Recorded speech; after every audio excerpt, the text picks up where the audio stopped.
भाग्यश्री ने आखिरकार ले ही लिया वो बड़ा फैसला, एक ऐसा फैसला जिसने सभी को हिला कर रख दिया। और इसी के साथ शुरू होने जा रही है सवी और नील की एक नई, अनकही और उलझी हुई कहानी। जी हाँ दोस्तों, गुम है किसी के प्यार में के अपकमिंग ट्रैक में आप देखेंगे एक ऐसा मोड़ जहां रिश्तों के मायने ही बदल जाएंगे। नील के एक्सीडेंट के बाद पूरे घर में मातम सा छा गया था। सभी लोग उसकी सलामती के लिए भगवान से प्रार्थना कर रहे थे। और फिर कई घंटों की बेचैनी के बाद अचानक डॉक्टर बाहर आए और बोले, नील को होश आ गया है। ये सुनते ही पूरे परिवार की आंखों में आंसू और होठों पर दुआओं की गूंज छा गई। सब दौड़ते हुए नील के पास पहुंचे। नील की आंखों में जैसे जिंदगी लौट आई हो। भाग्यश्री की आंखें छलक उठीं। उसने भगवान को दिल से धन्यवाद दिया, हे प्रभु, मेरा बेटा बच गया। मगर तभी सबको चौंकाते हुए भाग्यश्री ने अपने भीतर दबा एक बड़ा फैसला सबके सामने रखा। वो कमरे के बीचों बीच आई और सवी का हाथ अपने हाथ में लेकर बोली, मैंने तुम्हारे साथ बहुत गलत किया है सभी, बहुत तकलीफ दी, लेकिन अब मैं वो सब सुधारना चाहती हूँ। अब समझ आया कि नील के अलावा तुम्हारे और बच्चों का कोई और ख्याल नहीं रख सकता।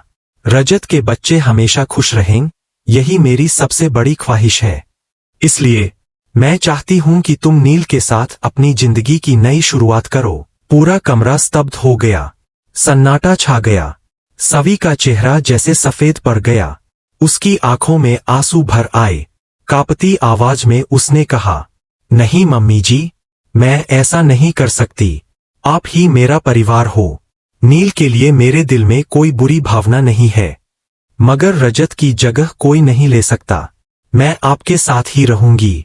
भाग्यश्री उसकी आंखों में आंखें डालकर बोली, मैंने भी बहुत सहा है सभी, अब तुम्हारे लिए सही करना चाहती हूं और इस बार तुम्हारी कोई दलील नहीं सुनूंगी।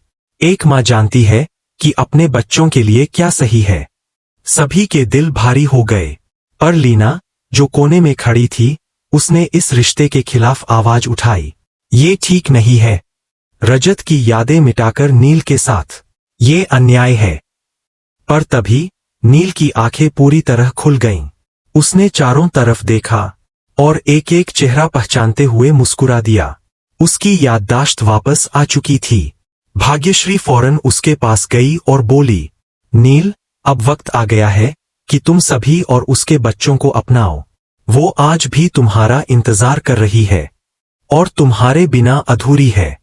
नील ने सबकी ओर देखा और उसके भीतर भी एक फैसला पक चुका था। भाग्यश्री ने उसका और सवी का हाथ आपस में मिला दिया और बोली, मुझे वादा दो मेरे बेटे, अब तुम सभी और उसके बच्चों का हमेशा ख्याल रखोगे, एक पति और पिता की तरह। नील की आंखों में आंसू छलक पड़े। उसने भर्राई हुई आवाज में कहा, मुझे माफ कर दो सभी, आज से तुम और तुम्हारे बच्चे मेरी सबसे बड़ी जिम्मेदारी हो। मैं वादा करता हूं तुम्हें कभी अकेला